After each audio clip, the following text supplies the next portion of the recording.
the Taycan after 1,000 miles has cost me. When you are ready to buy a Taycan, or any Porsche for that matter, the process is pretty much exactly what you would expect. You make an appointment at your nearest Porsche destination. In the case of today, we're at Nottingham's state-of-the-art centre, where a sales executive will take you to a fitting lounge to spec your Porsche to your taste. Then, in a number of months, it turns up and is revealed to you, along with a masterclass to ensure you know all that you need to when using the car. For the purpose of this video, here's one we made earlier. As I had a 2.5-hour commute back home, I got somewhat acquainted and settled into the Sport Tourismo GTS.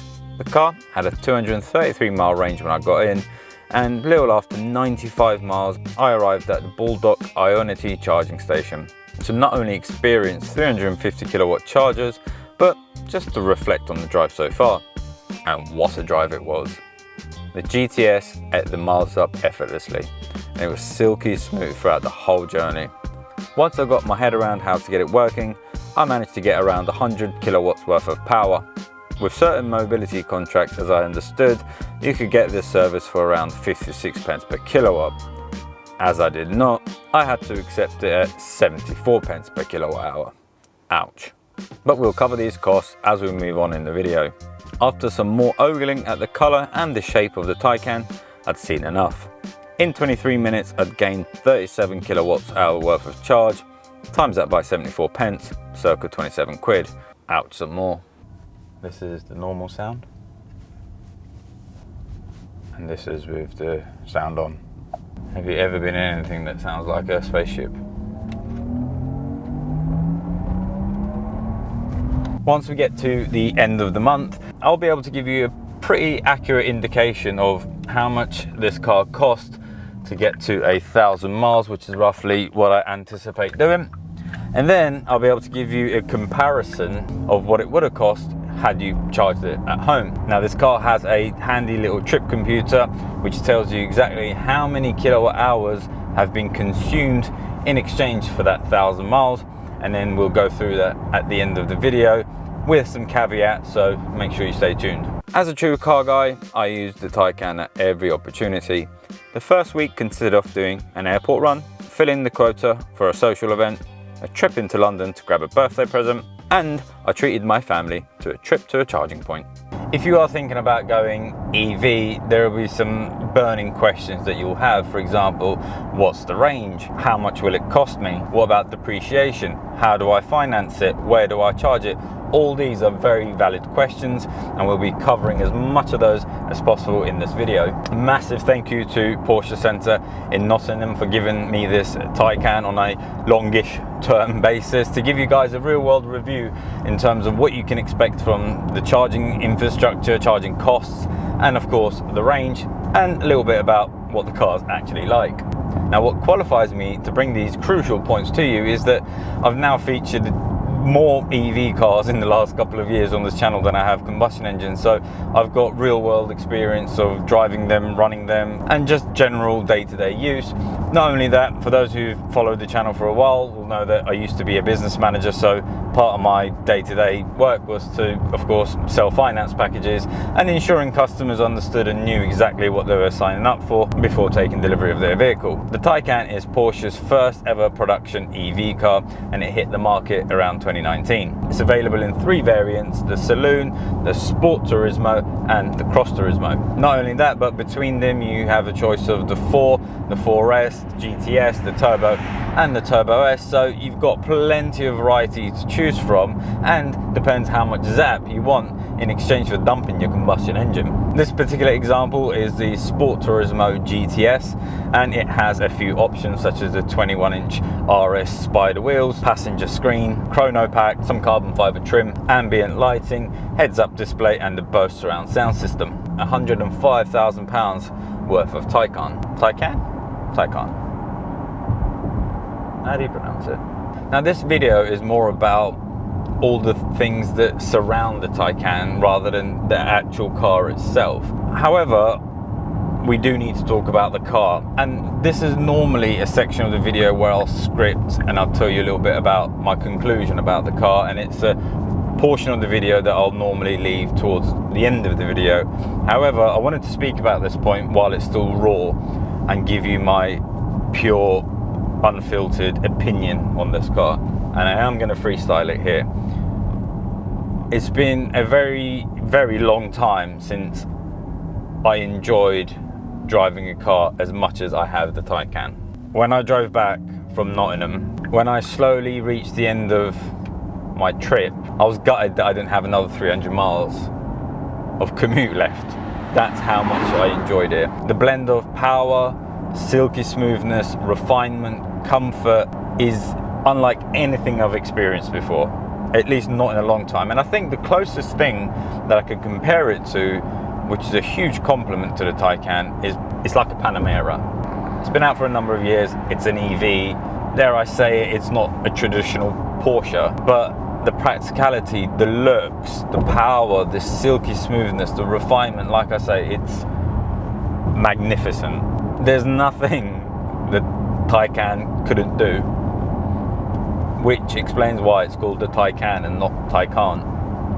And if you don't believe me, there's a link down below that you can click, fill in your details, book a test drive, and if you are genuinely in the market for an electric Porsche or an electric car, drive the Porsche first, and I guarantee you, you will fall in love as soon as you drive one. And I'm not the only one that thinks so. I bumped into a Porsche Turismo owner, and he only had good things to say despite waiting 2 years for his. And Raz from Remove Before Race, as you know, has had a few himself. Anyway, let's talk financing. And remember guys, what I'm about to say isn't financial advice, and a very common question that I used to get asked a lot was, what's the right way of buying a car? There is no right or wrong way of buying a car. Everyone's got different circumstances, everyone's got different needs, so it's just about finding a finance package that suits your needs in the best possible way. First option is obviously cash. Generally a bad idea when you're thinking about buying a car. Cash, because it's no secret that cars depreciate. You buy a car for 50 grand, in 3 years time, you're lucky if you get 25 grand for it. So why put your money into a depreciating asset? Similarly, if I said to you, there's a house for £500,000, but in 3 years time, it's only going to be worth half that. Would you want to buy it or would you rent it? Now, there are a few instances where buying a car cash outright would be a good idea, but I'll come back to that a little bit later. Option number 2 is PCP, personal contract purchase. And this is probably one of the most popular ways of funding a car, especially in the UK. Now, I've seen a few videos where people say you can only lease a new car.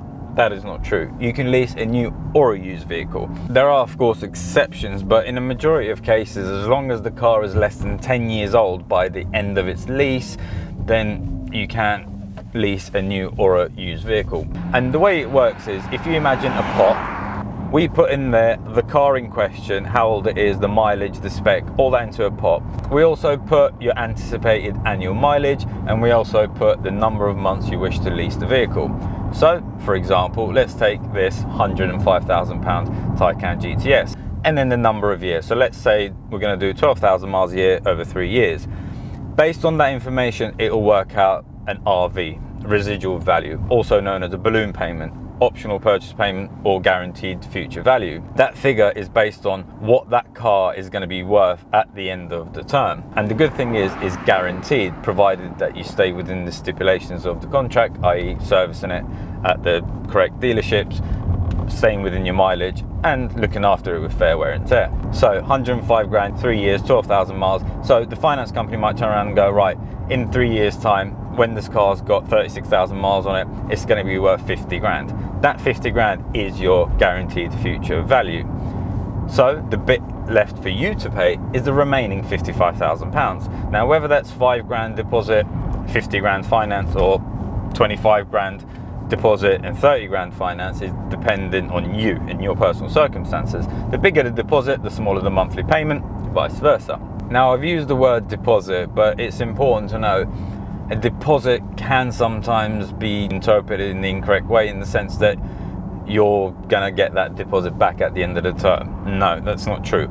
All you're doing with a deposit is buying lower monthly payments. What it actually is a down payment. So when you get to the end of your 3 years, you've got three options. You know your balloon payment, we know that's £55,000.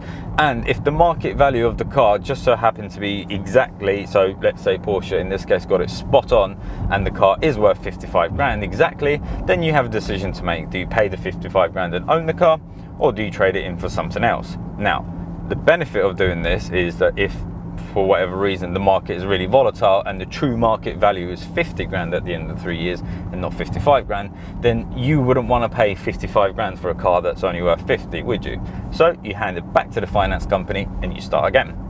If the car, for example, you haven't done as much miles as you anticipated and the car is worth 60 grand, then you've got £5,000 equity in that car to use towards your next car, or even have it as cashback. One thing to factor in with the HP and the PCP is they are of course finance packages, so there will likely be an interest element, so you will be paying interest on the amount that you borrow. And finally, the contract hire. Now the structure of a contract hire works pretty much identical to a lease package. Instead, you have one upfront payment, 3 upfront payments, 6, 9. You can stipulate how many months upfront you want to pay. Again, this is going to drive down your monthly payments. However, when it's a contract hire, it needs to be either a VAT qualifying car or a new car, because there'll be a VAT element on your monthly instalment. So it'll be £300 plus VAT. Why might that be good use to you? Well, depending on the use of the car, where your accountant will be better positioned to advise you, you may be able to claim back all or some of the VAT. However, when you get to the end of your lease with the contract hire, you have to hand the vehicle back, as there is no residual value, there's no balloon payment to pay at the end of the lease. It needs to go back to the lender. So contract hire is strictly a rental package, if you like, whereas a PCP, you rent it with an ownership option. Now, if you're buying the car for a business, then you may be liable to a company car tax. And this is where the Taycan really comes into its own, because the Taycan has a 2% benefit in kind rate. Put that into context, the closest thing to a Taycan, a Porsche, is the Panamera, 37%. 2%, 37%. Now, going back to buying a car cash, in what situations might buying a cash make sense? For example, if you've reached the point in your life where you want to buy the destination car, the car that you've always dreamt about owning, and it's the last car that you'll ever buy, fine. If you're not overly worried about the future value, buy it cash and then that car's yours. And another case may be is that it's a car that you know is going to appreciate as opposed to depreciate. And that's one of the main benefits of PCP, because there is a guaranteed future value. If you buy a car for 105 grand, you don't know, we don't have a crystal ball, you don't know if it's going to be worth 30 grand at the end of the 3 years, 40 grand, 50 grand, there's no way of knowing. At least if it's guaranteed that you're not going to take the hit if it's less, but you'll benefit if it's more.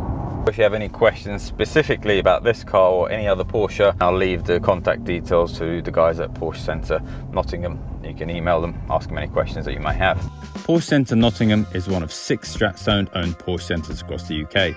If you'd like to take the Taycan test, you can book an extended test drive at any of the Stratstone Porsche centres, which includes Bolton, Nottingham, Stockport, Sutton Coldfield, Wilmslow and Wolverhampton. Please see the caption below for links and more information. Good morning, guys. Now that I've done almost 500 miles in the Taycan, I thought now would be the perfect opportunity to talk to you guys a little bit about the things that I love about the Taycan and the things that I don't. The first one is a weird one, but it's actually the colour. More and more I've seen it now, I've found it actually really grew on me. And you know what, when you think about it, Porsches are supposed to be a bit loud, turns a few heads, and actually it really suits the car. The second thing is the drive, the seating position, the ride, the power delivery, the refinement, the tech, everything is just spot on. It is incredibly effortless in everything that it does, especially when you need to just chomp away at the miles. Thirdly, it's the looks. I've personally never been a fan of estate cars, never dreamt of having one. There's a real following for the likes of the RS6, RS4 in the world of Audi, and now the BMW M3 Touring is the talk of town, but it's just something that never appealed to me. And the last thing I was expecting was something like the Porsche Taycan to convert me, and I absolutely love the shape of the Sport Tourismo. Given the choice, I think my preference would be the Cross Tourismo. I like the bulky off-road rugged look.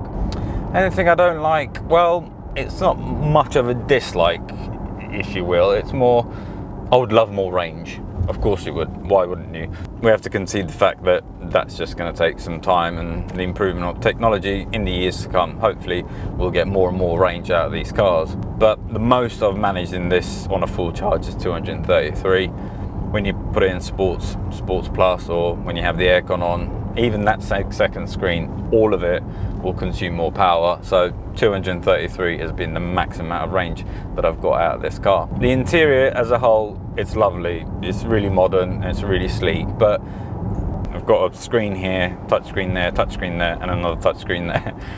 These are fine, I can get on board with those, but this one here, I feel it still needs to be physical buttons and dials, because I just don't feel like it needs to be touchscreen. If I need to adjust the aircon, for example, I can't just, I have to stare until my finger touches the arrow and then adjust it, or I have to anchor this hand and then press it.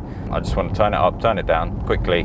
I'd prefer if there was just a dial or a switch that I can just go to. The GTS variant, it has 517 brake horsepower, and it's good to 62 mile an hour in just 3.7 seconds. However, in order to get to 62 mile an hour in just 3.7 seconds, it deploys 598 brake horsepower. The GTS is a bit of a boat when it comes to weight. It has an unladen weight of almost 2.3 tons. But given all that power, you wouldn't think it. And around these tight, twisty turns on these B roads, the air suspension does brilliantly at disguising all that weight. I'm going to try and demonstrate what I mean with the power and the torque. So I'm going to place this key just there. Right, I'm going to get to about 50 mile an hour. This is a 60. I've just put the car into Sports Plus. So we're at 50 mile an hour. Ready? It has an incredible amount of poke, like ridiculous. The GTS has a usable 84 kilowatt hour battery on board and can take up to 270 kilowatts worth of power. With almost 5 meters in length, it has plenty to offer in the way of practicality too. What I also wanted to do for you guys was to give you a few tips before going electric, and some of them are going to be really obvious, but it's important that you know. First thing to do is you must have a charge point at home. Otherwise, owning an electric car just does not work. If you have one at your workplace but not at home, you could get away with it, but it's imperative that you have one at home, and I'll get to more in detail in just a few moments. Tip number 2 is speak to your energy supplier and just find out what you're paying per kilowatt at your house. Again, that'll just help you manage the costs and find out exactly what owning an electric car is going to cost you. If I may very quickly interject while we're on this subject, during some of my charging sessions, I've been talking to people, other EV owners, vans, and there's been a couple of Taycan owners, so I've got chatting to them about their charging experience and how they're finding things. And one of the guys that I spoke to, he said he uses Octopus Energy. He told me it was about 5 pence per kilowatt, which is just unbelievable. So I went onto their website, had a look myself, and when I put in my postcode, it came up as 9 pence per kilowatt, which is still very, very cheap. That gives you a bit of an indication in terms of how much of variance there is between charging it at home versus charging it at a public charge point. Now granted, that super low rate is for 4 hours during the early hours of the morning, and that 4 hours isn't going to give you a full charge. But if you combine it with the daytime rates, which was I think 31 pence per kilowatt hour, it's still almost a third of what you would pay at public charge points. And number 3 is one that I thought I'd never say, is don't worry. What do I mean by that? So when I'm not YouTubing, what I do for a living is photography and videography, and I have this rucksack that I carry to every job, and I have the necessities in there. I have my camera body, the lenses, the batteries, and the memory cards. They are the bread and butter of what I need to do my job. But I also have more memory cards, but I always use the same 2 just in case. I have 6-7 different cables, USB to Type-C, Type-C to Lightning, but I always use the same 2 just in case.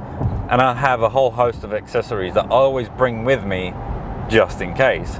And although that's good practice, in reality we're all going to have our set routines. A day in the life of, a week in the life of, a month in the life of you will 90% of the time look the same.